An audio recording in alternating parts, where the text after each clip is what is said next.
만약 여러분에게 세계의 가장 최고가 되는 앞장서는 리더를 뽑는 권리가 주어진다면 여러분들은 과연 어떤 사람을 리더로 뽑으시겠습니까? 기호 1번입니다. 깨끗하지 못한 정치적 경력을 소유하고 있는 사람입니다. 부패한 기업과 손을 잡은 적도 있는 사람이죠. 중요한 것은 부인이 2명입니다. 그리고 담배는 하루에 반갑을 핍니다. 그리고 매일 위스키를 마시는 사람입니다. 기호 1번이었습니다. 기호 2번입니다. 너무 잡이 많아서 2차례나 게으름 때문에 불성실을 이유로 직장에서 해고가 된 경력을 가지고 있는 사람입니다. 재학 시절 학업 성적이 너무 불량해서 낙제도 한 사람입니다. 마약을 복용한 적이 있습니다. 담배는 매일 피웁니다. 끊임없이 줄담배가 그의 특기입니다. 그리고 이 사람 역시 매일 위스키를 마시지 않으면 잠을 잘 수가 없습니다. 기호 3번입니다. 전쟁 영웅입니다. 채식주의자이고 예술과 문화를 너무 잘 알고 있어서 높은 식견을 소유하고 있습니다. 담배는 입에도 대지 않습니다. 불륜관계 맺어본 적 없습니다. 주량은 가끔, 정말 가끔 맥주를 마십니다. 자, 기호 1번, 기호 2번, 기호 3번. 여러분의 선택은? 여러분의 선택은 기호 1번입니다. 기호 1번은 재벌 개혁으로 지금의 미국의 경제의 기초를 쌓았다고 여겨지는 프랭클린 루즈벨트. 발음 괜찮죠? 프랭클린 루즈벨트입니다. 기호 2번입니다. 동시대를 살았던 2차 대전을 승리로 이끌었던 영국의 수상 윈스턴 처칠입니다. 그러면 우리가 뽑았던 3번은 150만 명 남녀를 무참하게 학살했던 2차 대전의 원흉 아돌프 히틀러입니다. 과연 우리의 판단이 완전할까요? 우리가 내리는 선택이, 우리가 매일매일 살아가면서 수많은 선택을 하고 있지만 그 선택이 옳은 선택일까요? 우리가 과연 최고의 선택을 하고 살아가는 사람들일까요? 3번. 우리가 우리의 삶을 되돌아보면 참 의구심이 많이 듭니다. 그래서 건강한 성도들은 늘 자신의 삶을 어디에? 말씀에 비추면서 살아가야 합니다. 말씀에 비추면서 내 신앙을 성찰하는 깨어있는 영적 감각이 필요한 것이 바로 건강한 성도의 삶입니다. 에베소서 5장 14절과 15절은 이렇게 기록되어져 있습니다. 그러므로 이르시기를 잠자는 자여 깨어서 죽은 자들 가운데서 일어나라. 그리스도께서 너에게 비추이시니라 하셨느니라. 그런즉 너희가 어떻게 행할지를 자세히 주의하여 지혜 없는 자같이 하지 말고 오직 지혜 있는 자같이 하여 라고 기록되어 있습니다. 결국 성경은 우리에게 늘 깨어있는 영적인 감각이 얼마나 중요한지를 알려주시고 있다라는 말씀이죠. 믿는 자로서, 성도로서 어떻게 행해야 되는지를 알고 있는, 영적으로 깨어져 있는 지혜가 우리에게 필요합니다. 더군다나 요즘과 같은 세상에서는 더 필요한 상황이죠.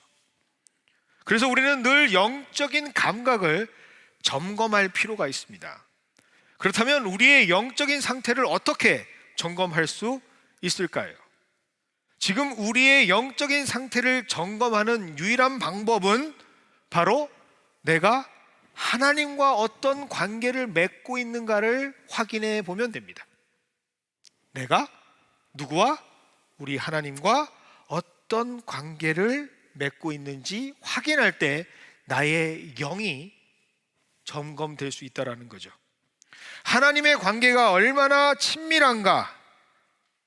하나님은 나의 아버지라 말씀하시는데 자녀된 내가 얼마나 그 관계를 건강하고 온전하게 할 수 있는지, 지금 하고 있는지 점검하게 되면 내 영적인 상태가 어떤지를 가늠해 볼 수 있다라는 말씀입니다. 자, 예를 한번 들어보겠습니다.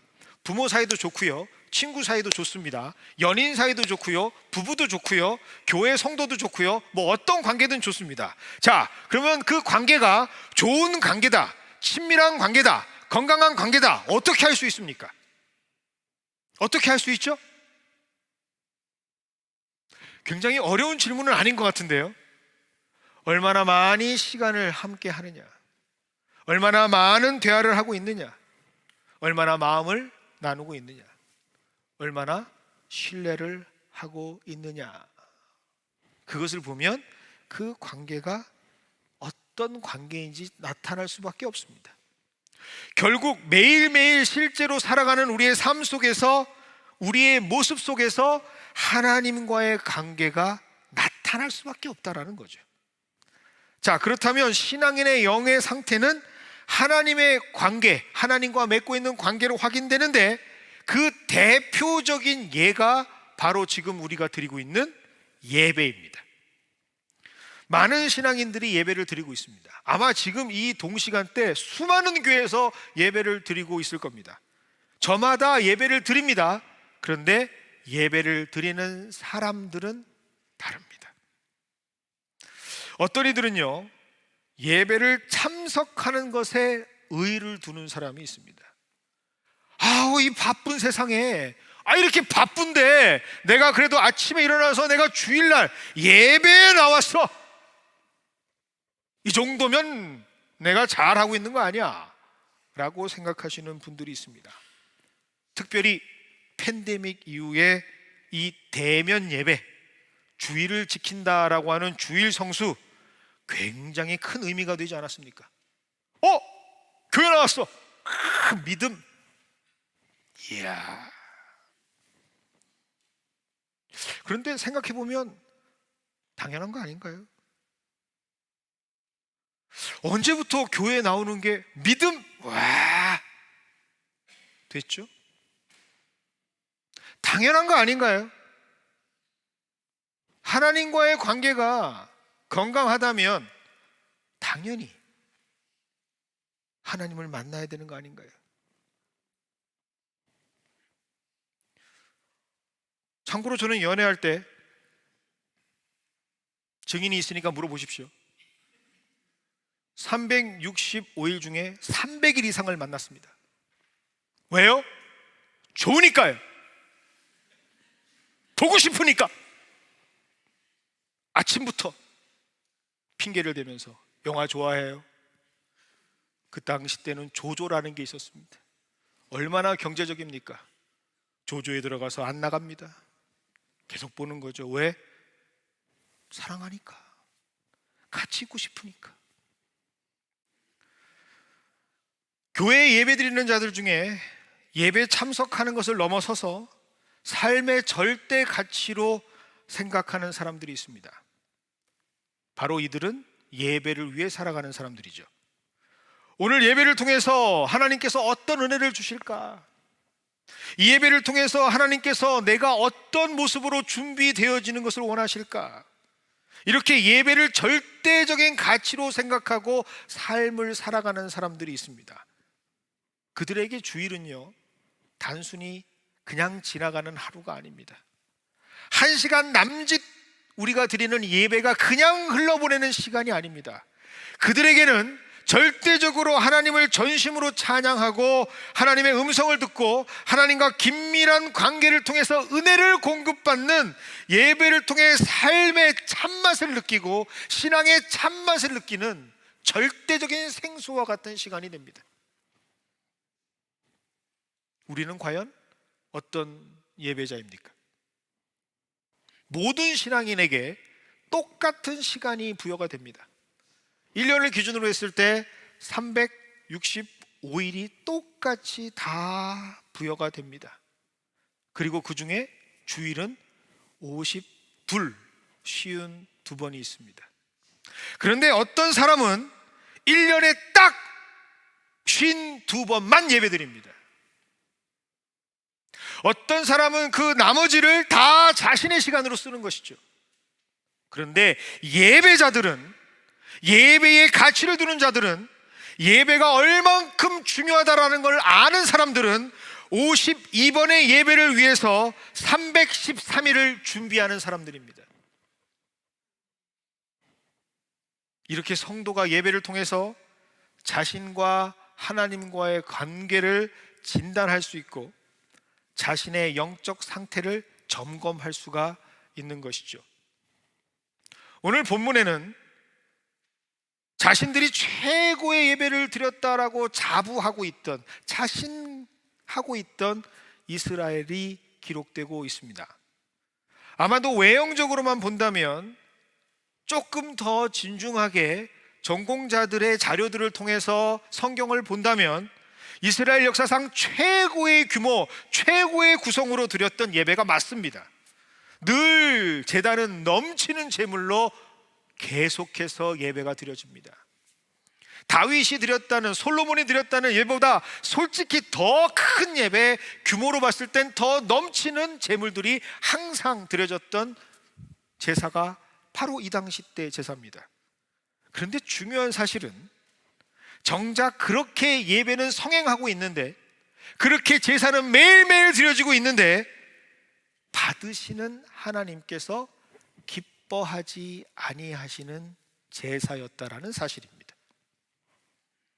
오늘 본문에 기록된 미가는 예수님이 태어나시기 전 주전 8세기 때 활동했던 선지자입니다. 동시에 활동했던 선지자는 호세아, 아모스, 요엘이라고 하는 사람들이 있습니다. 그런데 공교롭게도 이 4명의 선지자들은 모두 다 예배에 관해서 지적하고 있습니다. 당시 제사에 관해서 굉장히 신랄하게 비판하고 있고 지적하고 있습니다. 그 중에 가장 거친 표현을 썼던, 사실 아모스라고 하는 선지자가 아니라 하나님께서 그의 입술을 빌어서 말씀하신 그 내용이 성경에 기록되어 있는데 여러분 깜짝 놀라실 겁니다. 아모스 5장 21절로부터 23절까지의 말씀입니다. 나는 너희가 벌이는 절기 행사가 싫다, 역겹다. 너희가 성회로 모여도 도무지 기쁘지가 않다. 너희가 나에게 번제물이나 곡식 제물을 바친다 해도 그 제물을 받지 않겠다. 너희가 화목제로 바치는 살찜 짐승도 거들떠 보지도 않겠다. 시끄러운 너의 노랫소리를 내 앞에서 집어치워라. 너의 검은 것 소리도 나는 듣지 않겠다. 놀랍지 않습니까? 성경에 이런 말씀이 기록되어 있다라는 사실이 말입니다. 어디 하나님께서 직접적으로 이렇게 그의 감정을 드러내신 곳이 있습니까? 그런데 예배에 관해서만큼은 하나님이 말씀하십니다. 역겹다, 기쁘지 않다, 집어치워라. 도대체 어떻게 예배를 드렸기에, 도대체 어떤 모습으로 예배를 드렸기에 하나님께서 이렇게 경노하고 계시는 걸까? 그의 분노를 격발하고 계시는 걸까? 그것은 바로 그 예배를 드리는 이스라엘이 하나님과의 관계가 어그러져 있기 때문입니다. 이스라엘과 하나님과의 관계가 건강하지 않기 때문에 건강하지 않은 상태에서 드리는 예배를 하나님께서는 거부하고 계십니다. 하나님 아버지와 자녀된 이스라엘이 맺고 있는 그 관계가 완전히 깨어져 버리고 건강하지 않은 상태로 드린 예배이기 때문입니다. 우리가 잘 아는 학교가 하나 있습니다. 자랑스러운 미국의 유수한 인재들이 다니는 학교, 하버드. 그 학교에서 행복한 사람에 대한 설문조사를 한 자료가 있어서 함께 나눕니다. 무엇이 사람을 행복하게 하고 건강하게 하는가 연구했던 자료입니다. 1938년부터 75년 동안 대상자 724명을 놓고 이루어진 이 조사는 단일 조사로 최장기간 조사된 인간 연구 프로젝트라고 합니다. 그리고 그 대상자들은 다 하버드 재학생이었습니다. 그 하버드 재학생들이 어떻게 인생을 살아가는지 무려 724명을 두고 75년간 연구했던 연구 자료입니다. 그 모든 자료를 여러분과 함께 이 자리에서 소개하고 나눌 수는 없지만 우리의 관심과 집중을 사로잡는 하나가 있습니다. 그것은 75년 동안 조사된 내용 중에 행복을 만드는 가장 중요한 것 중에 하나가 바로 그 사람이 그 주변의 사람들과 어떤 관계를 맺고 살아가느냐라고 하는 것입니다. 좋은 관계를 맺고 살아가는 사람일수록 그 사람들이 행복했다라는 결과죠. 조사에 따르면 조사자 주변에 가족, 친구, 동료 많이 있었다, 적게 있었다라고 하는 것은 상대적이라고 기록하고 있습니다. 어떤 사람은 원래 많은 사람들이 있는 걸 좋아하고 어떤 사람은 집약적으로 집중된 적은 인원들과 함께 관계하는 걸 좋아하는 것이어서 많고 적음에 대해서는 호불호가 있기에 이것은 배제가 됩니다. 하지만 진정한 행복은 많던지 적던지 상관없이 그가 관계한 사람들과 얼마나 건강한 관계를 맺고 있는지가 직결되어져 있다라고 말합니다. 아주 대표적인 예가 있는데 부부라고 하더라도 평생을 함께 살던 부부라고 하더라도 오래 살았다 하더라도 그 관계가 건강하지 않으면 그 행복도가 완전히 바닥을 치고 있다라고 합니다. 그런데 2차 대전이나 한국전쟁이나 수많은 전쟁들을 통해서 사고를 당하고 여러 가지 이유로 사별을 겪은 부부는 그렇다 하더라도 사랑하는 사람 중에 한쪽이 먼저 생을 마감했다 할지라도 생전에 관계가 좋았으면 그 아름다운 추억으로 인해서 비록 지금은 외롭고 힘들지만 그 삶의 행복도가 늘 높았다라고 합니다. 즉 인간은 얼마나 건강한 관계를 맺고 있느냐가 행복을 좌지우지한다라는 사실이죠. 마찬가지입니다. 이스라엘이 예배를 드리기는 했습니다. 하나님께 예배를 올려드리긴 했어요. 아주 성대한 제사를 드리긴 했습니다. 하지만 하나님과 건강한 관계로 제사하고 예배드리는 사람이 없었다라는 사실입니다. 하나님께서는 그것을 아셨던 것이죠. 하나님께서는 그래서 그들의 예배를 거부하십니다. 지겹다, 이제 좀 그만해라. 성경에서 찾아볼 수 없는 하나님의 외침이 기록되어져 있습니다. 이것은 마치 마음은 전혀 그렇지 않은데 본심은 전혀 없는데 어쩔 수 없이 받은 교육이 효도를 해야 한다라고 배웠으니 그저 억지로 부모님께 예의상 대하는 자녀들과 같은 모습입니다. 하나님께서 맡겨주신 귀한 자녀인데, 하나님의 자녀인데 그냥 내가 부모니까 책임감 때문에 전혀 내 일에 도움이 되지 않는다고 생각하면서 의무감으로 그들과 함께 시간을 보내고 놀아주는 엄마 아빠와 같습니다. 정말 성도를 사랑하고 정말 성도 한 사람 한 사람이 너무 감사하고 기뻐서 그들을 섬기는 것이 하나님께서 주신 축복이라 여겨야 할 교회의 리더십들이 어쩔 수 없이 자신이 맡은 일들을 감당하기에 합당한 힘을 갖기 위해, 인정받기 위해 억지로 교회 일을 감당하는 모습과 같은 것입니다. 정말 우리 성도들에게 필요한 게 뭘까? 정말 우리 하나님께서 허락하신 귀한 성도 한 분 한 분의 인생에서 하나님의 말씀 필요한 것이 무엇일까 고민하면서 하나님께 매달려 그것을 가지고 씨름하고 그것을 내어놓는 설교자가 아니라 그냥 한 주 한 주 때우는, 목사니까, 설교자니까, 직장이니까 그렇게 20분 30분 때우는 목회자와 설교자와 같은 모습입니다. 이것이 바로 당시 이스라엘이 하나님을 예배하는 모습이었다라는 사실이죠. 이 모든 것을 누가? 하나님께서 알고 계셨습니다. 그래서 하나님은 이러한 건강하지 않은 관계에서 드려지는 예배, 진심이 아닌 위선으로 가득 찬 예배를 드리는 이스라엘의 모습을 오늘 성경을 통해서 지적하고 계시는 겁니다. 그래서 오늘 미가서는 마치 재판장과 같습니다. 법정과 같습니다. 이스라엘을 고발하는 원고로 하나님께서 서십니다.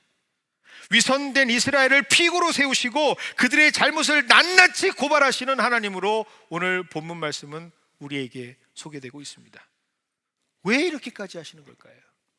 하나님께서 굳이 이렇게까지 하실 이유가 뭘까요? 하나님은 왜 이렇게까지 이스라엘을, 사랑한다던 이스라엘을 법정에 세우셔야 했던 것일까요? 그 이유는요, 섭섭하기 때문입니다. 하나님 마음이 아프기 때문입니다. 그런데 참 아이러니하게도 많은 성도들이 그 하나님의 마음을 몰라요. 하나님은 모든 것을 다 용서하시고, 하나님은 모든 것을 다 수용하시고, 하나님은 모든 것을 다 받아준다고만 알지 하나님이 얼마나 아파하시는지는 관심이 없습니다. 마치 엄마를 오해하는 자녀들과 같죠. 심순덕 시인의 엄마는 그래도 되는 줄 알았습니다 라는 시가 있습니다. 엄마는 그래도 되는 줄 알았습니다. 하루 종일 밭에서 죽어라 힘들게 일해도 엄마는 그래도 되는 줄 알았습니다. 찬밥 한 덩이로 대충 부뚜막에 앉아 점심을 때워도 엄마는 그래도 되는 줄 알았습니다. 한겨울 냇물에 맨손으로 빨래를 방망이질만 해도 엄마는 그래도 되는 줄 알았습니다. 배부르다, 생각 없다, 식구들 다 먹이고 굶어도 엄마는 그래도 되는 줄 알았습니다. 발 뒤꿈치 다 해져 이불이 소리를 내도 엄마는 그래도 되는 줄 알았습니다. 손톱이 깎을 수조차 없이 닳고 문드러져도 엄마는 그래도 되는 줄 알았습니다. 외할머니 보고 싶다, 외할머니 보고 싶다. 그것이 그냥 넋두리인 줄만, 한밤중 자다 깨어 방구석에서 한없이 소리 죽여 울던 엄마를 본 후론, 아, 엄마는 그러면 안 되는 것이었습니다. 하나님께서 모든 걸 다 받아주신다고요? 당연히 그렇죠. 그런데 아파요. 하나님께서 모든 걸 다 이해하고 용서하신다고요?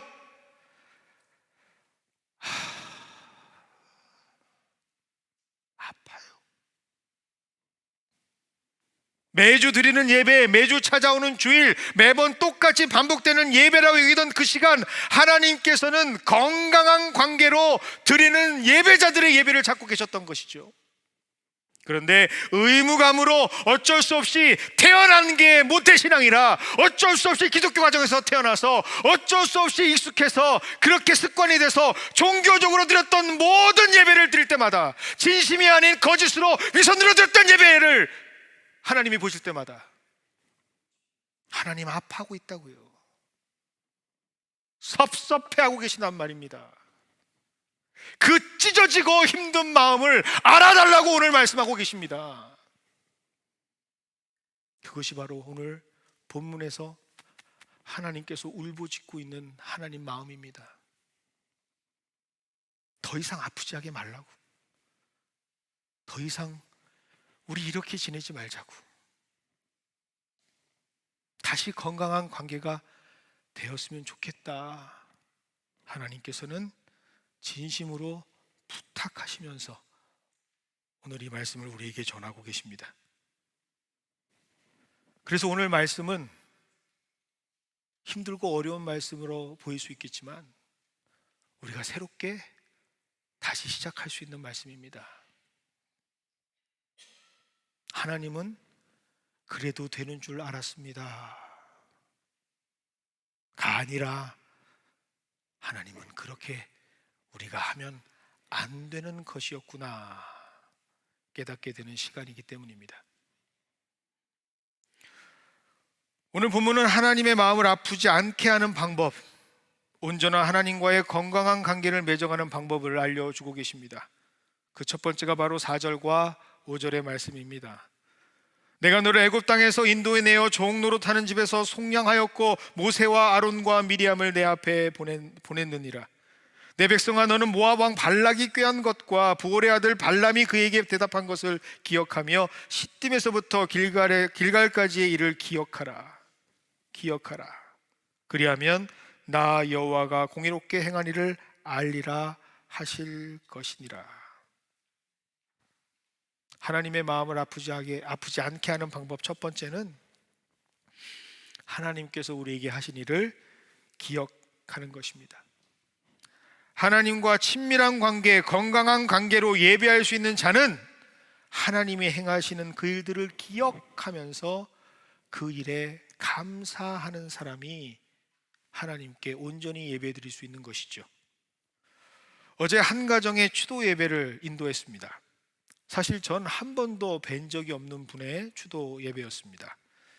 부탁을 받고 그분에 대한 기억이 없는데 어떻게 할까 고민하면서 단 하나 단서를 가지고 하나님께 매달렸습니다. 그것은 바로 그분께서 생전에 가장 좋아하셨다라고 하는 찬송가 하나였습니다. 그 찬송가를 붙잡고 계속해서 하나님께 기도했는데 하나님께서 주시는 마음이 있습니다. 참 나를 사랑하던 사람이다 라는 마음입니다.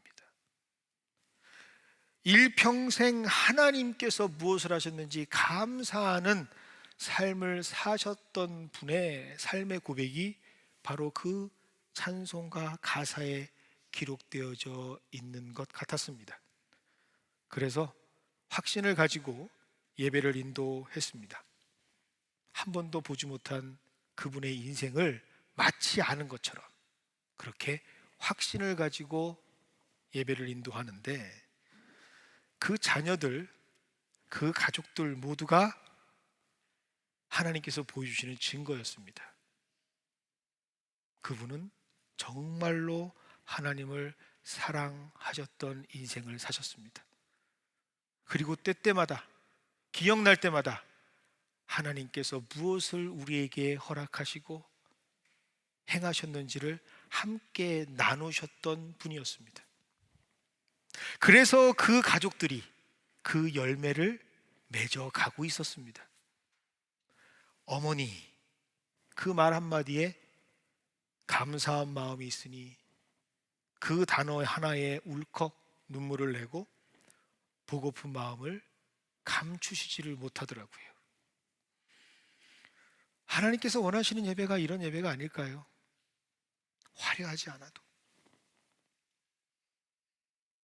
그렇게 큰 어떤 보여지는 예배 구성에 준비가 없어도 하나님을 감사하는 마음으로 예배하는 사람들이 드리는 예배라면, 지금까지 하나님께서 하신 일들을 기억하면서 하나님과 친밀한 관계를 가지고 건강한 관계로 예배드리는 자들의 예배라면 하나님께서 가장 기뻐하시는 예배가 아닐까요? 바라옵기는 우리 연합교회의 성도들의 예배가 바로 이러한 예배가 되기를 주님의 이름으로 축원드립니다. 그래서 여러분들 다음 주부터는요, 지금까지 그렇게 하셨던 분들도 분명히 있을 겁니다. 그냥 예배 오지 마세요. 시간 됐다 덜렁덜렁 오지 마시고요, 꼭 일주 동안 내 삶에 감사했던 제목들을 생각하시면서 예배로 오십시오. 하나님께서 나와 함께 했던 순간들을 뒤돌아보면서 그 일들을 되새기면서 내가 예배를 하는 자가 되어 있을 때 하나님께서는 그 예배를 받으시기 때문입니다. 우리의 건강한 하나님과의 관계를 구축할 수 있기 때문입니다. 두 번째는 바로 8절입니다. 사람아, 주께서 선한 것이 무엇임을 내게 보이셨나니 여호와께서 내게 구하시는 것은 오직 정의를 행하며 인자를 사랑하며 겸손하게 내 하나님과 함께 행하는 것이 아니냐. 오늘 하나님께서 원하시는 것은 질 좋은 재물이 아닙니다. 많은 재물, 가장 소중한 재물이 아닙니다. 하나님께서 원하시는 것은 그들이 이미 알고 있습니다. 신명기 10장 12절과 13절의 말씀입니다. 이스라엘아, 내 하나님 여호와께서 내게 요구하는 것이 무엇이냐? 곧 내 하나님 여호와를 경외하고 그 모든 도를 행하고 그를 사랑하며 마음을 다하고 뜻을 다하여 내 하나님 여호와를 섬기고 내가 오늘 내 행복을 위하여 내게 명하는 여호와의 명령과 규례를 지킬 것이 아니냐. 그들은 전 인생을 이 말씀을 미간에 새겨가면서 살아왔던 사람들인데, 하나님께서 원하시는 것은 그 다른 것이 아니라 진실된 마음이라는 것을 아는 사람들이었는데 그들은 그것을 망각하고 있었던 것이죠. 그래서 그들은 이방인의 풍습을 쫓아서 자신의 자녀를 드리겠다라고까지 말합니다. 오늘 말씀에 우리 맏아들까지 드릴까요? 라고 얘기하는 게 바로 그 내용입니다.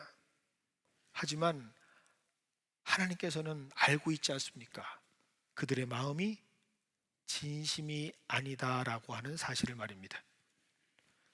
그것은 하나님을 이용해서 자신의 목적을 이루기 위해 자식까지도 팔아 넘길 수 있는 극단적인 자기 사랑의 결정체로 살았던 이스라엘의 모습이었죠.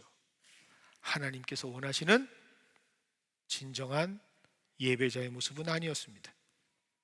그걸 하나님께서는 이미 알고 계셨던 것이죠. 이런 마음으로 드리는 예배는 그래서 하나님께 드려질 수 없는 예배가 되는 겁니다. 하나님께서 진정으로 우리에게 원하시는 것은 우리가 소중히 여기는 자식까지도 희생하겠다는 그러한 알량한 자기 의가 아니라, 하나님이 원하시는 것은, 진정으로 하나님께서 바라시는 것은 하나님 앞에 낮아진 마음, 그리고 그 마음에서 순수하게 우러나오는 하나님을 향한 순수한 진심 어린 마음이라는 사실을 하나님께서는 오늘 우리에게 알려주십니다. 그 마음이 있어야 하나님의 뜻을 행할 수 있는 진정한 성도들이 될 수 있습니다. 그 마음이 있어야 정의를 행할 수 있고, 그 마음이 있어야 하나님을 사랑할 수 있고, 그 마음이 있어야 우리는 하나님과 함께 행할 수 있기 때문입니다. 그래서 우리는 이런 건강한 하나님과의 관계를 회복하는 변화된 예배자가 되어야 합니다. 호세아서 6장 6절은 우리에게 분명하게 선포하고 있습니다. 나는 인애를 원하고 진심과 마음을 원하고 제사를 원하지 아니하며 번제보다 하나님을 아는 것, 하나님을 향한 마음을 원하노라. 그 마음으로 드리는 예배가 될 때 우리는 그때서야 하나님께서 무엇을 원하시는지를 알 수가 있습니다. 오늘 이 하나님의 마음을 다시 한번 깨달아 이전과는 다른 새로운 참된 예배자가 되는 우리 모두가 되시기를 원합니다.